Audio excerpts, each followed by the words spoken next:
vraiment qui... c'est vraiment des arts vivants. Donc l'impression du ministère de la Jeunesse et des Sports. De fraternité et de refait célèbre ce jour 4 avril 2025 dans une commune volonté de vie et d'espoir la fête nationale de l'indépendance. Terre d'amour, de symbiose, de splendeur, le Sénégal au nom majuscule, sous la roulette éclairée de son Excellence M. Bassirou Diomaye Diakhar Faye et de son Premier ministre M. Ousmane Sonko, reçoit le Sénégal dans toute sa diversité culturelle, ethnique, fraternelle, dans sa diversité baignée dans la profondeur des métaphores et des valeurs transtemporelles.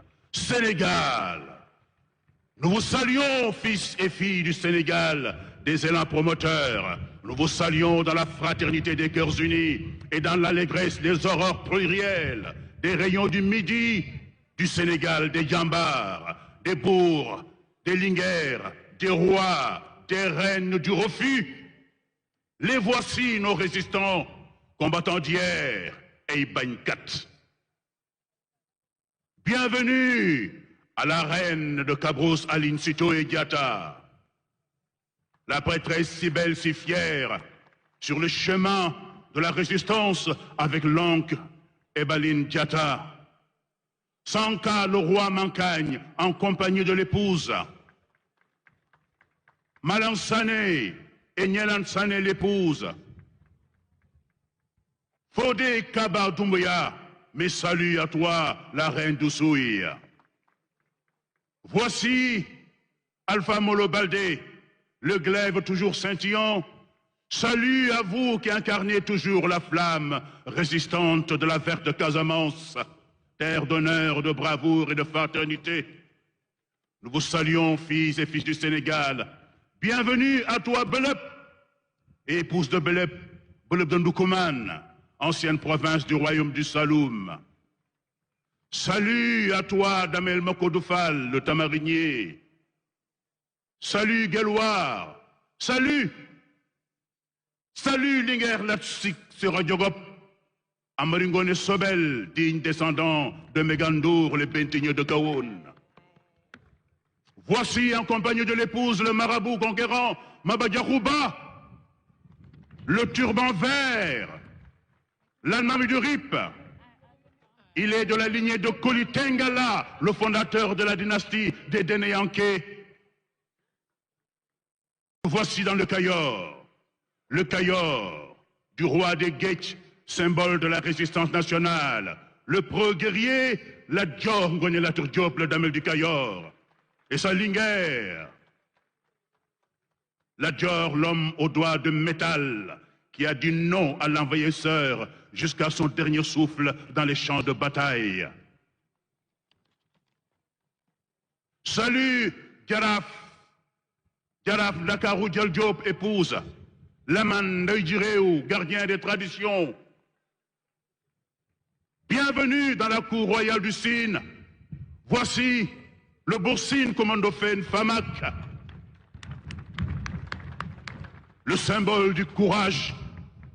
Voici Salman Faye le roi, à la brouvoir païenne, au courage de granit et épouse. Salut Al-Bourindjaï, Bourba, digne fils de Sénébou, Amadou Yella Diop et Biram Pendengeme, grand chef militaire, bon administrateur. Voici Nyamban Bouch, la reine au visage altier, à la forme majuscule opulente. Elle est en compagnie de son mari, le roi mort Trarza. Salut Ndataya Lambouch, figure emblématique du royaume du Cayor et de la lignée des Tedjek, dernière grande reine du Wallo. Salut Brak Amar Fatim Borso. Salut Lamtoro Bokar Sidifal, Tierno Seleman Bal, l'intrépide chef de guerre qui mit fin à l'esclavage, à la domination des envahisseurs. Kédougou, Ngalam, le prince de Ngalam, la princesse Asia Yatabari. Salut! Salut Bakel, le royaume de Tonka le guerrier et sa dulcinée.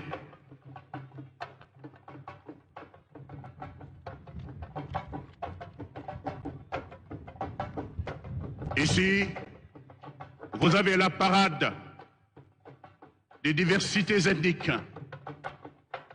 Jeunes filles et fils du Sénégal, venez saluer le Sénégal des profondeurs. Voilà, on voit Colonel Adama aussi ce pan de la culture sénégalaise très important, notre histoire. Ouais. Un magnifique tableau, un tableau très beau qui reflète notre identité culturelle, un tableau historique également, et qui permettrait aux nouvelles générations de connaître justement ces figures emblématiques, ces figures historiques qui ont façonné et tracé notre histoire. C'est vraiment un moment important qui nous replonge dans notre histoire. Un moment important qui rappelle la fierté, la bravoure des anciens avant les indépendances. Donc vraiment, cette fresque nous a permis de visiter ce pan de l'histoire. Avec le grand royaume du Jolof dont dépendait, avant les indépendants, l'indépendance de ces royaumes, le Cayor, le Bawol. Donc, et là, on est en train de voir vraiment un autre tableau qui, là, montre la diversité culturelle. Donc là, on va voir les différentes danses qui vont suivre le Ndaourabi. Ça, c'est souvent les beaux, lorsqu'il y a des cérémonies importantes qu'on effectue, donc ces danses de Ndaourabine très emblématiques. La culture, elle est très belle, surtout la culture sénégalaise sous ses différentes facettes. Avec une riche diversité. Culturelle. On a vu, voilà. L'emblématique danse du Ndaourabine. Aux couleurs nationales, avec... Mais c'est bien d'avoir pensé à introduire cette nouveauté, faire défiler justement des hommes et des femmes de culture, le tableau culturel que nous venons justement de visionner et qui constitue la nouveauté de cette célébration. Oui, tout à fait. Vous savez, le 4 avril, c'est un moment de communion. C'est un moment où toutes les forces vives de la nation sont focalisées sur les valeurs. Et je crois que montrer ce que nous avons de plus cher, on ne peut pas choisir mieux. Ce sont nos amis serrères, je crois. Oui, ça c'est le Nguel qui vient. C'est ça. Hein? Ce sont nos amis. On a vu ça, c'est avec ces instruments traditionnels, comme l'hilaire. Aujourd'hui, on a une mécanisation de l'agriculture sénégalaise. C'est important parce que ça, c'est ce qui a précédé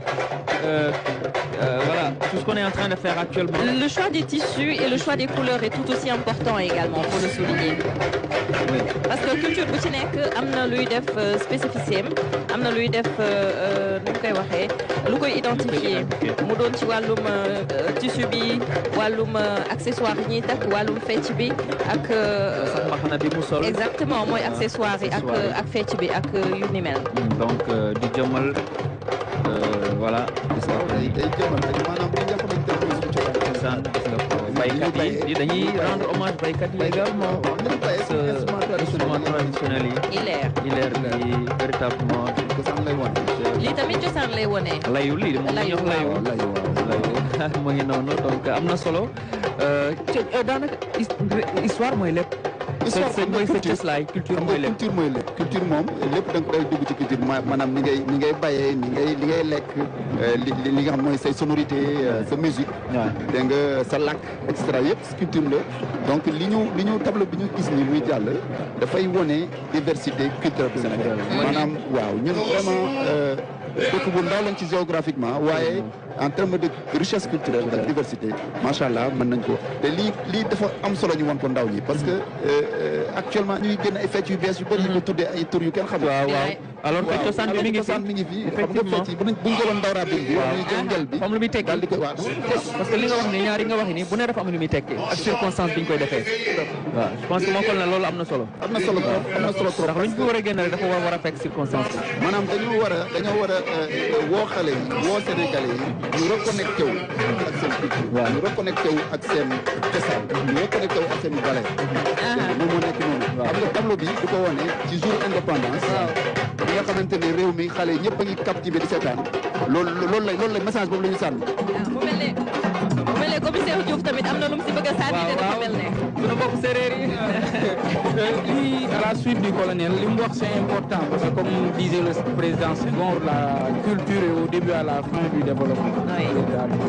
Et tey jii par devoir de mémoire et de reconnaissance gis nañ ñi fi jàll ñëpp mu nekkoon ay figure emblématique de l'histoire du Sénégal et puis véritablement comme il a dit la diversité culturelle mu nekk lu am solo ñuy soxla ay repères di soxla véritablement ay figures yi nga xam ne dañuy jël ci ñoom ay modèles tey jii ci jeunesse bi comme ni nga ko waxee ñu toll ci moment yoo xam ne des fois day am ay crise de valeur véritablement mu am ay fecc ay façon de parler bi ci ni ñuy waxee ni ñuy doxee ni ñuy solo ci ñi nga xamante ni reflété wul suñu Sénégal donc tey jii dafay am solo tey lu mel ni fête de l'indépendance ñu génnewaat li ni mel wan ko ndaw yi ñu wan ne véritablement Sénégal am na lii et puis ñii mat nañ ñu modèle ñi nga xam ne buñ ci jaaree ci li nga xam ne bëgg nañ ko muy vers la souveraineté véritablement mën nañ ci yegg. am na solo comme ni ko waxee président Senghor waxee woon la culture elle est au début et à la fin de tout processus de tout développement donc baax nañ ñu dellu soit ci repères yooyu. Tout à fait.